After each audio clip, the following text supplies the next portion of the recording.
Amém, amém, amém. Jésus est notre Seigneur. Que la paix du Christ soit avec vous tous. C'est un grand plaisir pour moi de participer de cette réunion de service national. Que Dieu puisse vous bénir dans chaque aspect, dans chaque programme qui va se passer en Tananarive ce week-end. Mon cœur, c'était d'être avec vous personnellement. Dieu le sait que je souhaite vraiment venir. Et je crois que bientôt, Dieu me fera cette grâce, qu'on puisse se voir. Amen. Alléluia. Donc, ce que j'ai dans mon cœur, je ne peux pas dire que ça, c'est un message qui a un début, un milieu et une fin, mais je vais partager des points importants pour notre service. Amen. Des points fondamentaux pour notre consécration. Amen. Et Amen. Jésus est notre Seigneur. Je vais prier avant que nous commençons. Seigneur Jésus, merci Seigneur. Merci pour ce moment où nous pouvons nous retrouver devant toi, devant le trône de grâce, devant le trône de miséricorde. Seigneur, viens nous bénir ce matin, Seigneur. Nous voulons entendre ta voix. Seigneur, voici que je te présente tous tes serviteurs à Madagascar, ceux qui ont mis leur vie sur l'autel pour te servir par amour. Seigneur, que tu puisses nous guider, Seigneur, à te servir avec joie, à te servir en esprit, à te servir en vérité. Seigneur, que ton onction puisse venir sur chacun. Donne-nous un esprit de sagesse, de révélation. Donne-nous une vision, Seigneur, renouvelle-nous, Seigneur. Seigneur, nous savons que ton avènement est proche et nous voulons bien nous préparer pour ça. Jésus-Christ est notre Seigneur. Amen, amen, amen. Alléluia. Amen, mes frères et sœurs bien-aimés. Donc, je veux souvenir que nous sommes des serviteurs. Amen. Il y a quelqu'un qui nous a appelés pour lui servir. Amen. C'est Jésus. C'est lui qui, d'un côté, il nous a rachetés, il a payé le prix et nous lui appartenons. D'autre côté aussi, nous sommes venus volontairement et dit, Seigneur, voici ma vie, prends ma vie entre tes mains, que ta volonté soit faite. Et nous avons tous commencé à servir le Seigneur. Amen. Donc, la première chose, je voudrais me baser sur le verset de 2 Corinthiens, chapitre 5, versets 14 et 15, qui dit « Car l'amour de Christ nous presse, parce que nous estimons, si un seul est mort pour tous, tous donc sont morts. Et qu'il est mort pour tous, afin que ceux qui vivent ne vivent plus pour eux-mêmes, mais pour celui qui est mort et ressuscité pour eux. » Alléluia. Alléluia. Bien-aimés, c'est l'amour du Christ qui nous presse. C'est l'amour du Christ notre motivation. Dans Romains chapitre 1, verset 14, dit que nous sommes en dette avec les Grecs, avec les barbariens, avec les sages, avec les ignorants. Pourquoi? Parce que l'amour que nous avons reçu, cet amour qui nous a conquéris, cet amour qui a touché notre cœur. Donc, pourquoi nous servons le Seigneur? Ça doit être par l'amour. L'amour du Christ qui nous presse à vivre pour lui. Quelle est votre motivation? Où est votre source de motivation? Mes frères, moi, je sers le Seigneur. Ça fait déjà bien des années. Et je me souviens que ce qui a touché mon cœur, c'est vraiment la grâce merveilleuse. Et dans ce moment, j'ai tout abandonné pour servir le Seigneur. Pourquoi? Parce que j'ai dit, mais cet amour est tellement grand. Il m'a sauvé. Il a payé le prix pour moi. Je ne méritais pas. Et j'étais tellement débordant que je dis non, je dois aussi dire ça aux autres. Je dois sortir dans le monde, dans la rue, et dire et parler de cet amour. Donc, c'est l'amour du Christ qui m'a motivé. Amen. Mais si nous cherchons notre motivation pour servir Dieu dans d'autres choses, nous allons échouer. L'amour du Christ, c'est une source. C'est suffisante. Souvenez quel amour il nous a aimés. Si nous aimons le Seigneur aujourd'hui, c'est parce qu'il nous a aimés d'abord. Amen. Quelle est la motivation de votre service? Pourquoi servez-vous le Seigneur? Amen. Est-ce que l'amour de Christ t'a touché? Est-ce que l'amour de Christ te presse à vivre pour lui? Aujourd'hui, nous ne vivons plus pour nous-mêmes, mais nous vivons pour lui, qui est mort et ressuscité pour nous. Et ça, c'est très important, mes frères. Amen. Donc, la motivation de notre service doit être l'amour. Ce n'est pas notre amour, mais l'amour de Dieu, l'amour du Christ. Amen. Cette source, elle ne va jamais sécher. C'est un amour abondant. C'est un amour éternel, inconditionnel. Amen. Mes frères et sœurs, renouvelez-vous dans l'amour du Christ. Demandez le Seigneur de renouveler la joie de votre salut, cette grâce merveilleuse, et votre service sera totalement renouvelé. Amen. Oh Seigneur Jésus, il est très important pour nous de souvenir que nous sommes consacrés. Qu'est-ce que ça veut dire être consacré? Beaucoup de gens pensent qu'être consacré, disent non, moi maintenant je travaille pour Dieu. Dans la vérité, être consacré, c'est permettre que Dieu travaille en nous. Amen. Il y a une chose, un mystère très intéressant, que c'est dans Éphésiens chapitre 1, verset 19, verset 20, qui dit que à celui qui peut faire infiniment au-delà de ce que nous demandons ou pensons par la puissance qui opère en nous ou par la puissance qui travaille en nous. Mes frères et sœurs, l'œuvre de Dieu se passe en moi, se passe en toi. L'œuvre de Dieu s'étend en nous, au-dedans des gens. Tu vois, aujourd'hui, nous servons le Seigneur, nous avons peut-être des voitures, des locales de réunion, des matériels, des chaises. Mais ça, ce n'est pas le résultat de l'œuvre de Dieu. L'œuvre de Dieu, c'est ce que Dieu travaille au-dedans de nous, au-dedans des frères et sœurs de l'Église. Donc, la consécration, c'est permettre que Dieu fasse son œuvre en nous. Et la conséquence de ça, c'est que nous allons lui servir. Tout va passer, mes frères. Tout ce que vous pouvez voir, tous les bâtiments, toute la technologie, tous les diplômes, tout ce que vous voyez dans le monde va passer. Tout.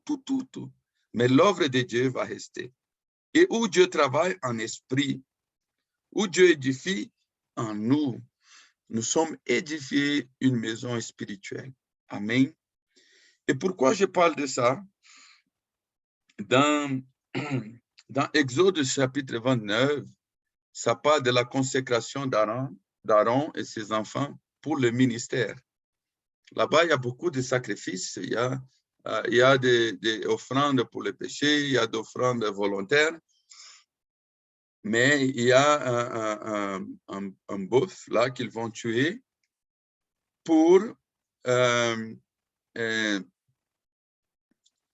consécration. Ils appellent ça l'offrande de consécration.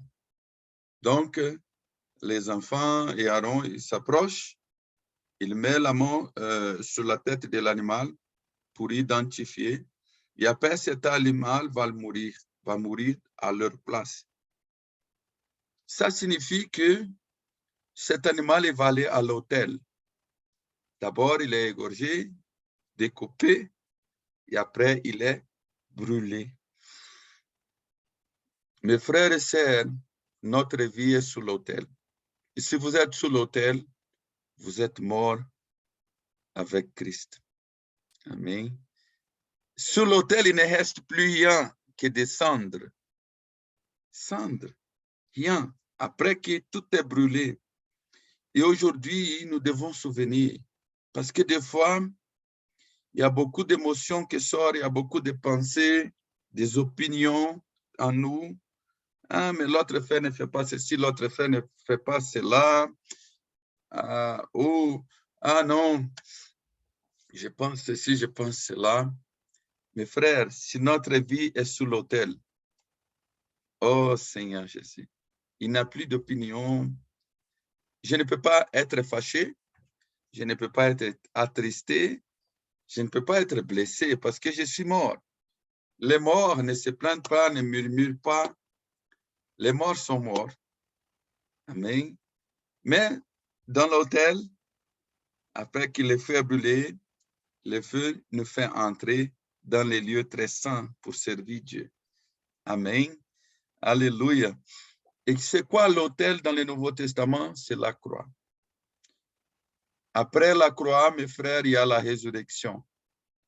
Donc, n'oubliez pas que nous sommes sous l'autel, que nous sommes déjà égorgés, découpés, brûlés. On n'a pas, on ne peut pas être blessé, découragé, attristé, affaibli. Amen.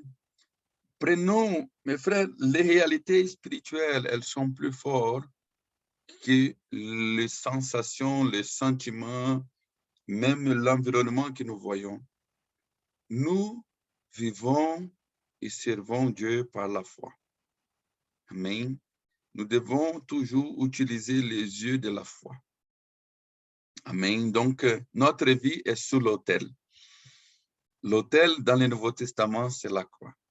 Nous sommes ceux qui suivent l'agneau. Nous sommes ceux qui sont prêts à renoncer nous-mêmes, à prendre notre croix pour suivre le Seigneur. N'oubliez pas que notre vie est sous l'autel. Et aujourd'hui, nous avons la puissance de résurrection. Même nos rêves qui sont frustrés, même nos projets qui sont bloqués, même des choses qu'on pense qui sont déjà mortes, qui n'ont plus d'espérance. En Christ, il y a la puissance de résurrection. Au-delà de la croix, il peut tout renouveler. En Christ, toutes choses sont devenues nouvelles et les choses anciennes sont passées. Donc, mes bien-aimés, que Dieu puisse nous guider à rester sur l'autel. Nous avons offert notre corps comme un sacrifice vivant, saint et agréable à Dieu. Amen. Donc, souvenez de l'amour de Dieu. Souvenez que notre vie aujourd'hui est sous l'autel. Amen. Et il y a notre bien-aimé apôtre Paul qui nous a donné beaucoup d'exemples que j'aimerais bien partager. Ça me touche vraiment. C'est quand les Corinthiens, allons lire, c'est 1 Corinthiens chapitre 3, du verset 1 jusqu'à 8.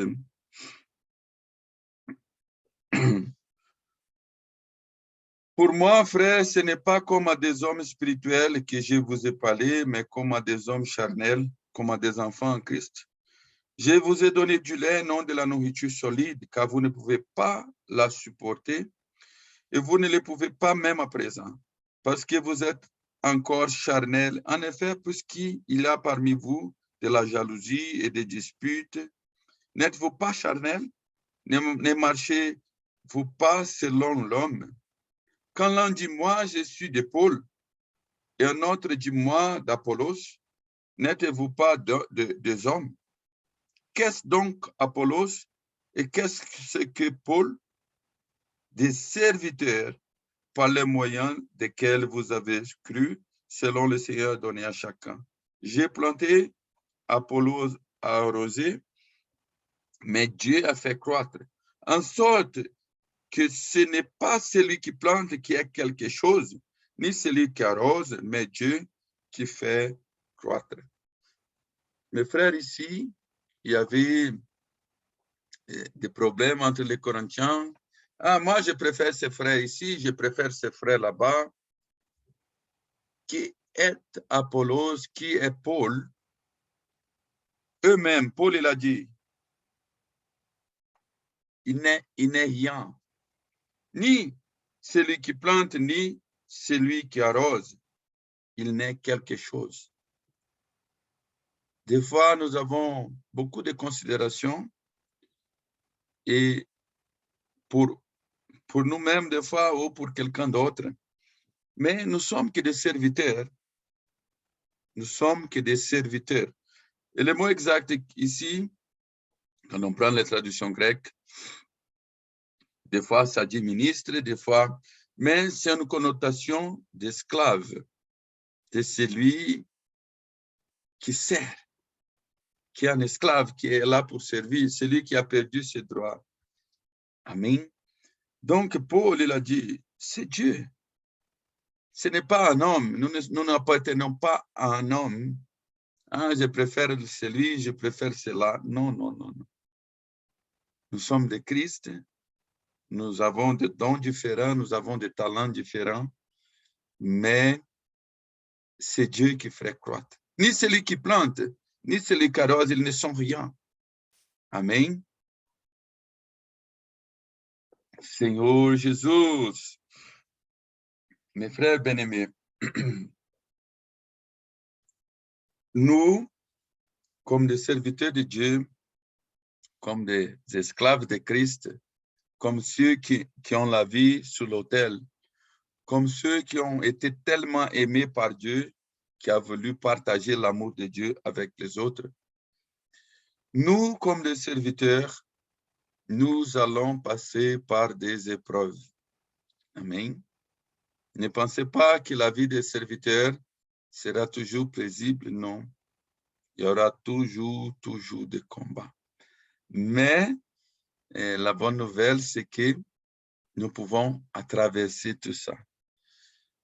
Mes frères, il n'y a pas une recette, une formule pour que nous n'ayons pas de problème, mais nous avons une formule pour vaincre les problèmes.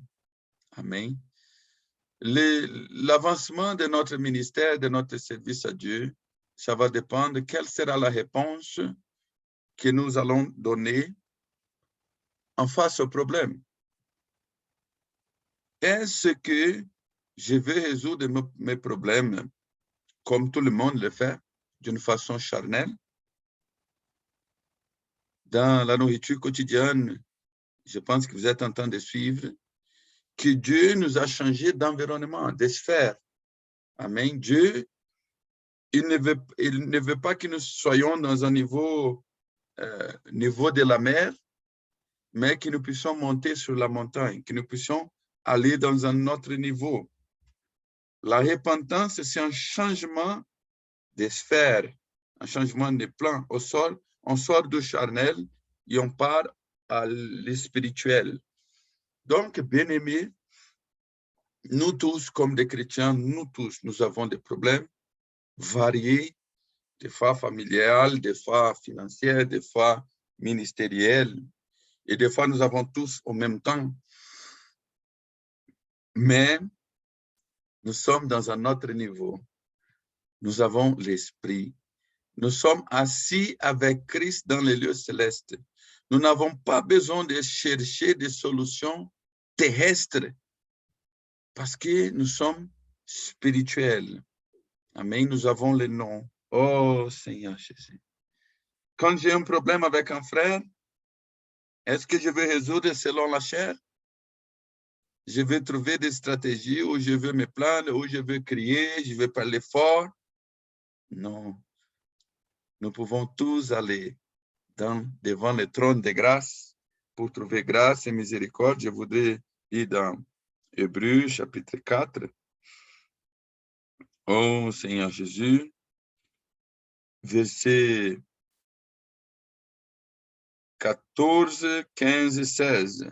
Ainsi, puisque nous avons un grand souverain sacrificateur qui a traversé les cieux, Jésus, le Fils de Dieu, demeurons fermes dans la foi que nous professons. Car nous n'avons pas un souverain sacrificateur qui ne puisse compatir à nos faiblesses. Au contraire, il a été tenté comme nous en toutes choses, sans commettre des péchés.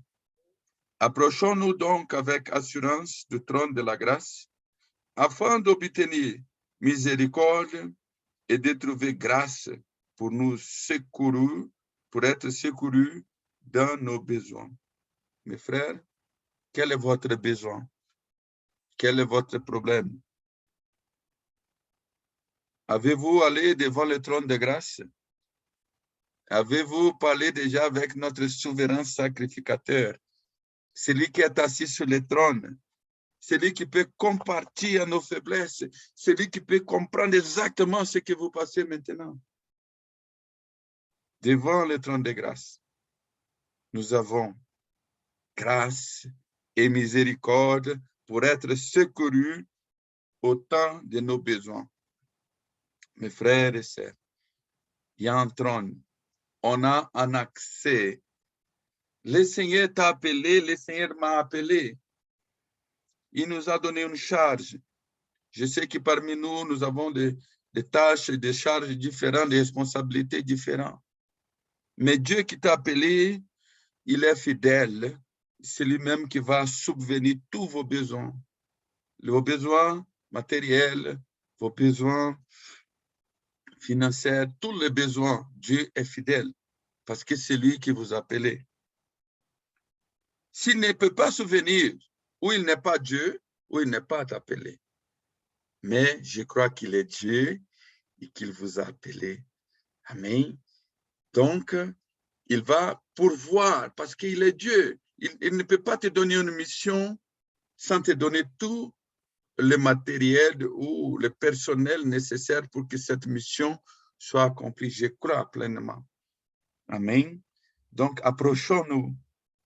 Approchons-nous donc avec assurance du trône de la grâce afin d'obtenir miséricorde et de trouver grâce pour être secourus dans nos besoins.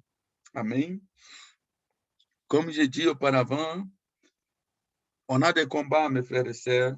Je voudrais encore partager 1 Corinthiens chapitre 4, verset 11 jusqu'à 14. Je pense qui voudrait avoir un ministère qui a des résultats comme le ministère de l'apôtre Paul? Moi, je voudrais. Est-ce que vous voulez aussi d'avoir des expériences qu'il a eues? Amen, il a eu des succès. Mais je voudrais que nous lisons 1 Corinthiens chapitre 4, verset 11, pour savoir si est-ce que l'apôtre Paul, est-ce que la vie était tranquille? Hein? Est-ce qu'il n'avait pas de problèmes, pas de soucis, pas de persécutions, pas d'ingratitude envers lui, pas d'injustice? Est-ce que c'était tout tranquille? Allons voir. Jusqu'à 7 heures, nous souffrons. La faim, la soif, la nudité. Nous sommes maltraités, errants ça et là. Nous nous fatiguons à travailler de nos proprement injuriés. Nous bénissons. Persécutés, nous supportons. Calomniés, nous parlons avec bonté. Nous sommes devenus comme les balayeurs du monde, le rebut de tous jusqu'à maintenant. Frères, le ministère de l'apôtre Paul n'était pas facile. Il y avait des réclamations, il y avait des combats, des calomnies, des injuries, mais il a persévéré. Notre maître, notre bien-aimé Seigneur, il a passé par là. Souvenez-nous, nous suivons Jésus et lui, il a été injurié, calomnié, maltraité. Qu'attendons-nous si nous voulons le suivre? Si nous suivons Jésus, on n'a pas besoin d'attendre quelque chose de différent. Aujourd'hui, beaucoup des hommes de Dieu, ils se montrent dans la gloire, dans les habits, dans la position, dans les noms, dans la célébrité. Mais ce n'est pas ça, suivre le Seigneur. Mes frères, nous sommes des serviteurs. Nous sommes des esclaves de Christ. Nous sommes ceux qui ont la vie sur l'autel. Amen. Souvenez que dans ces jours-là, Jésus l'a dit dans Matthieu 7. Ce n'est pas tous qui me disent Seigneur, Seigneur, qui entreront tous dans les royaumes des cieux, mais ceux-là qui font la volonté de mon Père. Frères et sœurs, je vous assure que dans la vie de l'Église, nous cherchons à faire la volonté du Père. Nous ne cherchons pas à plaire les gens, nous ne cherchons pas à faire la politique, nous ne cherchons pas à apparaître, mais nous voulons la volonté du Père. Parce que plusieurs, dans ces jours-là, me diront, Seigneur, n'avons-nous pas chassé des démons en ton nom, n'avons-nous pas fait des miracles en ton nom, n'avons-nous pas prophétisé dans ton nom? Et Jésus va lui dire ouvertement, je ne vous ai jamais connu. Oh Seigneur Jésus, mes frères, nous avons une grande mission. Nous sommes le petit troupeau de Luc 12, 32, que le Seigneur a plu de nous donner les royaumes. Et le Seigneur travaille en nous aujourd'hui pour que nous soyons préparés pour hériter ce royaume. Nous-mêmes, les petits troupeaux, c'est là que nous-mêmes, quand nous regardons à nous, dit mais qu'est-ce que je peux faire? Mais ce n'est pas nous, c'est l'œuvre de Dieu. Amen. Nous devons tout simplement demeurer en lui. Celui qui demeure en moi et moi en lui, il portera beaucoup de fruits. Demeurez en Christ, demeurez sur l'autel, demeurez sur la croix, demeurez attaché à la vigne. Ne vous détachez pas, ne vous éloignez pas de l'Église, ne vous éloignez pas du Christ. Nous devons être attachés. Oh Seigneur Jésus. Oh Seigneur Jésus. Amen. Je vais avancer ici. Amen. Les frères et sœurs, souvenez de notre motivation. Elle doit être basée sur l'appel, sur l'amour du Christ, sur la foi et pas ce que nous voyons. Souvenez d'un Jean. Non, je pense que je veux aller dans 1 Corinthiens chapitre 12, versets 4 à 6. Il y a diversité de dons, mais le même esprit, diversité de ministères, mais le même Seigneur, diversité d'opérations, mais le même Dieu que Père tout en tous. Mes bien-aimés, il y a la diversité, mais le même esprit, la diversité, mais le même Dieu, la diversité, mais le même Seigneur. Qu'est-ce que ça veut dire? Que nous sommes divers, mais nous sommes un. Nous avons des talents différents, nous avons des façons différentes, mais nous sommes un, grâce à Dieu. Imaginez s'il y a encore environ 10 Marcelo, c'est vraiment, ça c'est fatigant. Mais Dieu, imaginez 10 Denis, 10 Joël, 10 Célestin, 10 Hasne. Non, Dieu nous a fait différents, exactement. Nous ne sommes pas égaux, nous sommes différents parce que Dieu nous a fait comme ça. Mais nous opérons, nous travaillons, nous servons dans un même esprit, dans une même direction avec la diversité. Ne cherchez pas que quelqu'un soit comme toi et n'enviez pas quelqu'un d'autre. Ah, je voudrais être comme celui ou être comme cela. C'est vrai que nous pouvons prendre de bons exemples. Moi, quand je regarde Madagascar, je vois beaucoup de bons exemples qui m'encouragent. Donc, j'apprécie des consécrations, d'amour envers le Seigneur que vous avez, mais je dois comprendre que moi, Dieu m'a donné une mission, Dieu m'a donné une tâche, Dieu m'a donné une vision qui est unique à moi. À Dani, unique à Dani, à Célestin, unique à Célestin, Hasna, à Joël, à Olivier, à chacun de nous. Amen. À Eric, à Jurès, à chacun de nous. Nous ne sommes pas égaux et nous ne devons pas chercher que les autres soient exactement comme nous. Nous devons avancer dans la diversité, dans l'unité. Nous devons profiter des talents, les dons différents que nous avons pour faire l'œuvre de Dieu avancer. Ne cherchez pas que quelqu'un soit exactement comme toi. Et ne cherchez pas à être comme quelqu'un d'autre. Et ne comparez pas votre ministère, s'il te plaît. Ça va apporter des confusions. Lisons 1 Corinthiens 12, verset 14 jusqu'au verset 25. Seigneur Jésus. Ainsi, le corps n'est pas un seul membre, mais il est formé de plusieurs membres. Si les pieds, parce qu'il dit « je ne suis pas une main, je ne suis pas de corps », ne serait-il pas de corps pour cela? Et si l'oreille disait « parce que je ne suis pas un œil, je ne suis pas de corps », ne serait-il pas du corps pour cela? Si tout le corps était l'œil, où serait lui? Et si tout était oui, où serait l'odorat? Maintenant, prêtez attention, le verset 18 dit « Mais maintenant, Dieu a placé chacun des membres dans le corps comme il a voulu. » Dieu a placé chaque membre dans le corps comme il a voulu. C'est Dieu qui t'a placé là où tu es. C'est Dieu qui a placé l'autre frère là où il est et l'autre sœur là où elle est. C'est Dieu qui a plu, il a voulu faire comme ça. Amen. Ne plaignez pas. Si vous êtes une main, un pied, un œil, un odorat, un angle, je ne sais pas, mais c'est Dieu qui t'a placé. Et Dieu n'a pas fait des erreurs. Nous devons savoir que Dieu... J'ai une expérience, j'étais encore jeune et j'avais 18 ans et Dieu m'a parlé comme ça. Et ça m'a béni toute ma vie jusqu'à maintenant. Donc, j'étais baptisé, j'étais content. Il y avait le frère qui m'a baptisé, il parlait bien. Mais quand j'ai compris qu'il était vraiment terrible dans sa maison, avec les enfants, avec sa femme, il était méchant. Et moi, j'étais triste. Je suis allé dans ma chambre pour prier. Je n'ai pas parlé avec personne. Je n'aimais pas faire des commérages, mais je suis parlé avec le Père, avec Dieu. J'ai dit, oh Seigneur, le frère là, il parle une chose, mais après à la maison, il fait comme ça.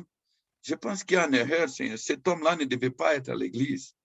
Cet homme-là ne devait pas être à l'église. Et quand j'ai parlé encore, le Seigneur, il m'a pris comme je prends sa mère, je mets ici dans ma cuisse. Il a dit comme ça, Marcelo, ce frère-là, c'est moi qui a choisi. C'est moi qui suis mort pour lui. C'est mon sang qui l'a racheté. Et c'est moi qui veux finir mon œuvre en lui. Et l'Église, c'est à moi. Je mets qui je veux. Et c'est moi qui travaille. L'Église n'est pas à toi. L'Église est à moi. C'est moi qui ai payé les prix. Mes frères, après ça, je me repentis. Et chaque personne que je vois, peu importe les erreurs, les problèmes qu'ils ont, je vois que Christ les a aimés et que le sang de Christ les a couverts. Et que c'est Dieu même qui a commencé la bonne œuvre en eux et c'est lui-même qui va conclure. Donc, mes frères, ne regardez pas quelqu'un d'une façon simple.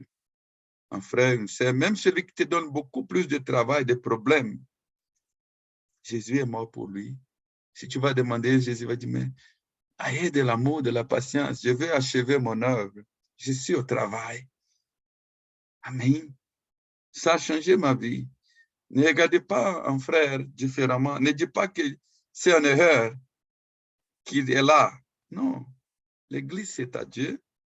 Il a placé chaque membre où il faut être. Amen. Le verset 19 dit, si tous étaient un seul membre, où serait le corps? Maintenant donc, il y a plusieurs membres et un seul corps. L'œil ne peut pas dire à la main, je n'ai pas besoin de toi, et la tête dire aux pieds, je n'ai pas besoin de vous. Mais bien plutôt, les membres du corps qui paraissent être les plus faibles sont nécessaires. Et ceux que nous estimons être les moins honorables du corps, nous les entourons plus de grand honneur. Ainsi, les membres les moins honnêtes reçoivent le plus d'honneur. Tandis que ceux qui sont honnêtes n'ont pas besoin. Dieu a disposé le corps de manière à donner plus d'honneur à ceux qui en manquaient. Le corps appartient à Christ Seigneur. Nous lui appartenons. Amen. Chaque frère, chaque sœur, c'est Dieu qui a donné. Les frères et sœurs, que vraiment le Seigneur puisse vous parler. Ne jamais comparer votre don, votre ministère avec un autre. Imaginez s'il n'y a que des mains, comment on va marcher? Comment on va regarder? Nous sommes différents. Nous sommes différents, mais nous sommes dans un seul corps. Nous sommes différents, mais nous sommes en train d'aller dans le royaume. Amen. Dieu est en train de travailler en nous. Oh Seigneur Jésus. Des fois, mes frères et sœurs, nous essayons, comme je dis, de résoudre les problèmes dans un environnement terrestre. On veut chercher, on veut discuter, on veut parler fort, mais nous devons aller en esprit. Nous devons nous calmer. Nous devons préparer une ambiance correcte pour résoudre des problèmes. Comme je dis, nous aurons tous des problèmes. Différents, égaux, mais nous aurons des problèmes. Et comment nous allons répondre face aux problèmes? Selon la chair, nous devons le faire selon l'esprit. Oh Seigneur Jésus. Je voudrais lire Proverbe, chapitre 15, verset 1. Oh Seigneur Jésus, Seigneur Jésus. Une réponse douce calme la fureur, mais une parole dure excite la colère. Une réponse douce calme la fureur, mais une parole dure excite la colère. Mes frères, nous devons apprendre à résoudre les choses calmement. Si quelqu'un parle un peu fort, nous parlons en esprit. Mais nous devons amener les gens vers un autre niveau, vers le royaume. Amen. Nous devons répondre avec calme et avec douceur. Amen. Nous devons résoudre nos problèmes devant Dieu. Amen. Quand nous allons avoir des communions, que ça soit en esprit, en paix, dans la joie, dans la crainte. Amen. Oh Seigneur Jésus.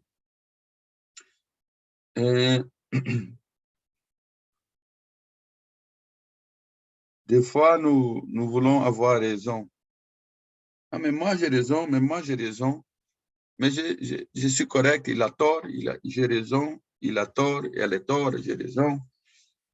Chaque confusion se passe parce que les deux personnes ont raison. Celui-ci a raison, l'autre ici a raison. Quand les deux ont raison, ils ne se comprennent pas parce que les deux ont raison. Si celui-ci a raison et l'autre dit non, j'ai tort, il n'y a pas de bagarre. Mais quand les deux ont raison, il y a des problèmes. Mes frères,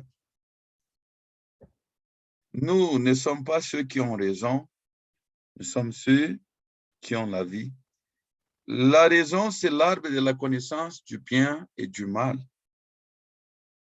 Si tu le manges, tu vas mourir. Je vais vous donner un exemple. Imaginons que j'ai raison, je discute avec un frère pour résoudre un problème, et après, je parle et je montre ma raison, j'ai vaincu. Donc, j'ai vaincu, j'ai raison, mais mon frère a perdu, il est triste. Et qu'est-ce que nous avons comme résultat? La mort spirituelle. Ça ne sert à rien que j'ai raison et je porte la mort.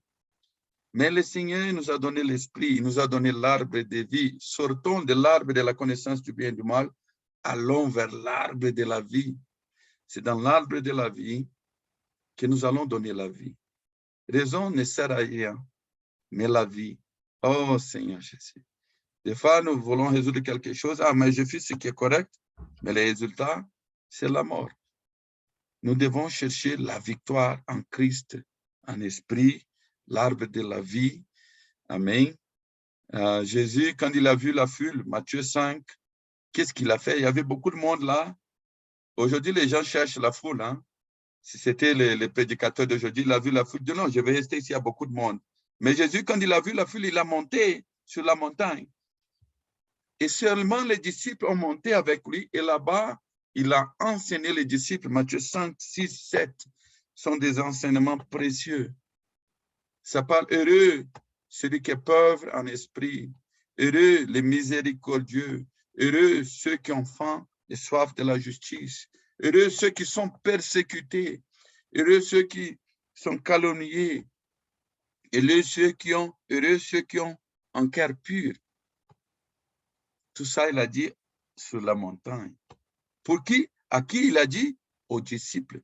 La foule a resté en bas. La foule ne veut pas savoir.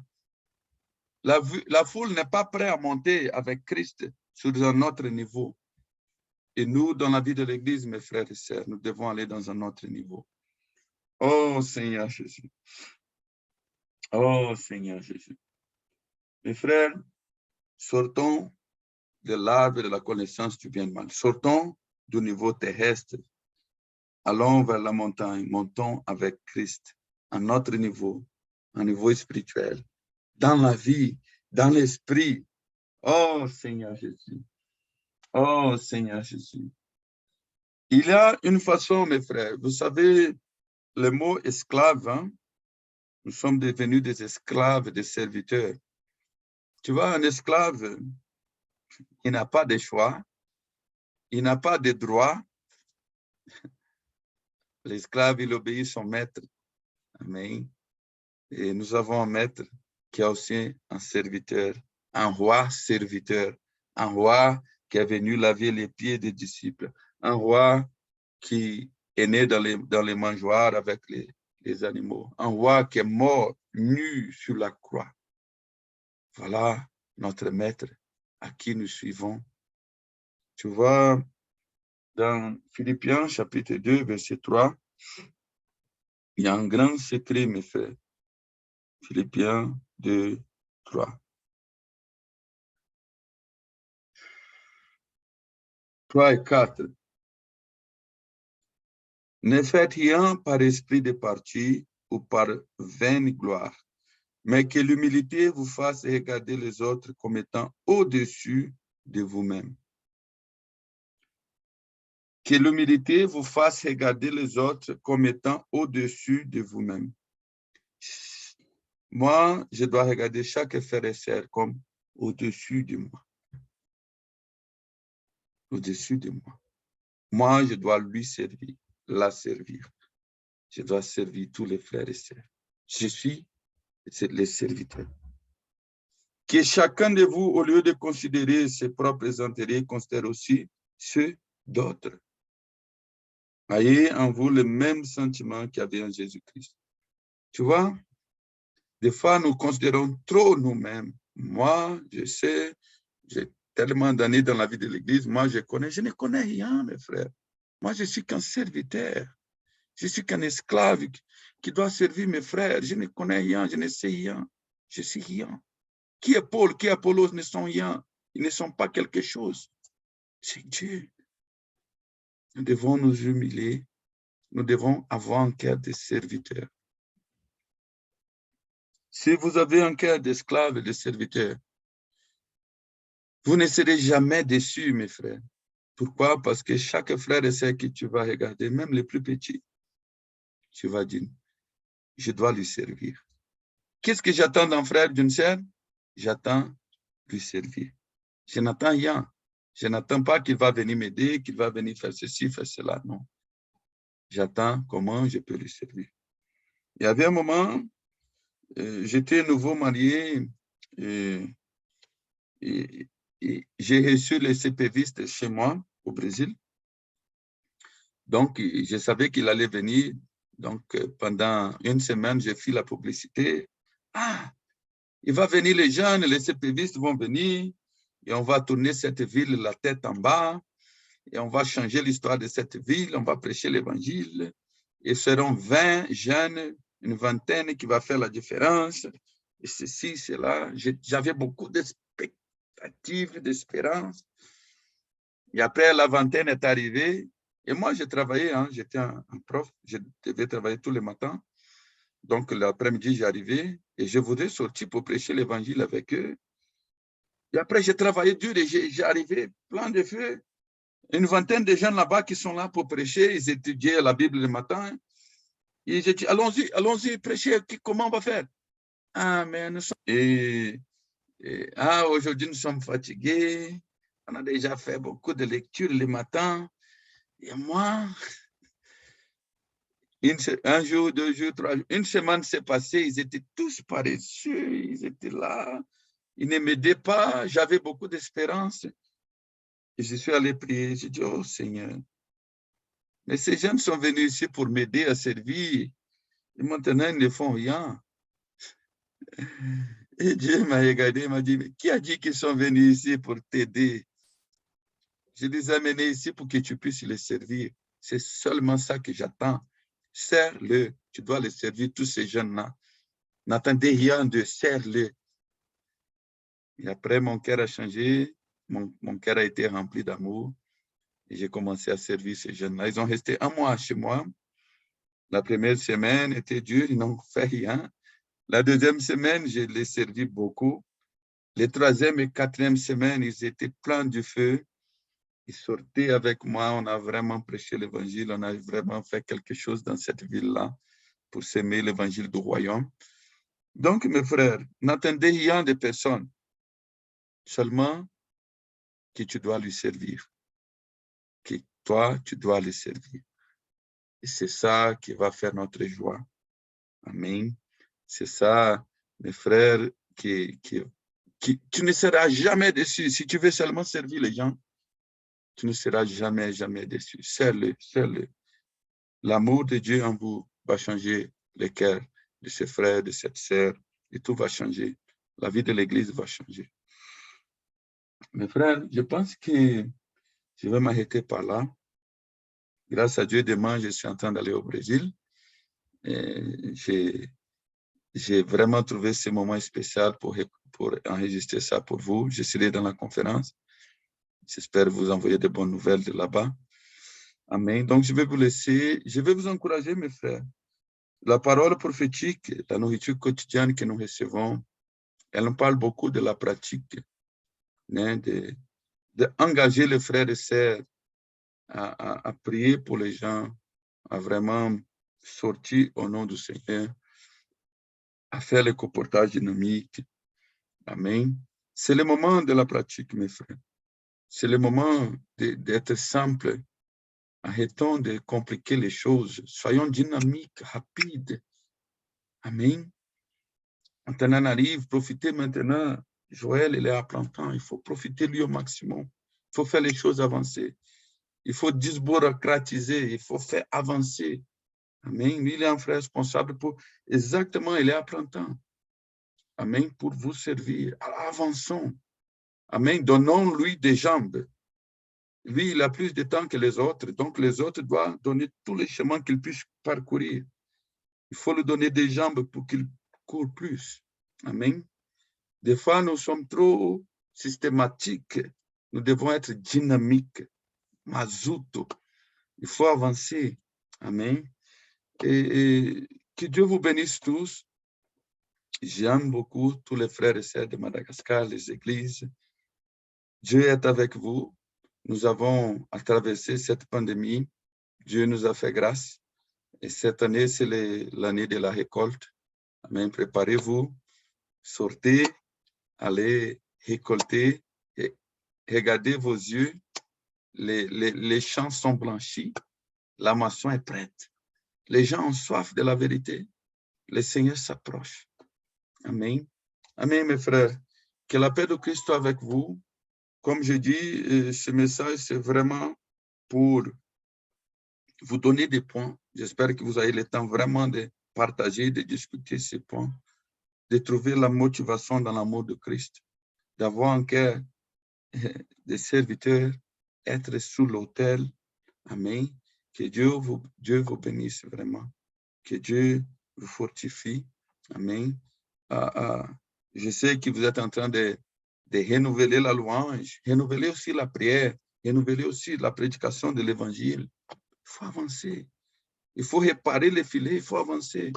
Frère Tahina m'a dit qu'il est en train de préparer les sprinters. Je suis très content. Amen.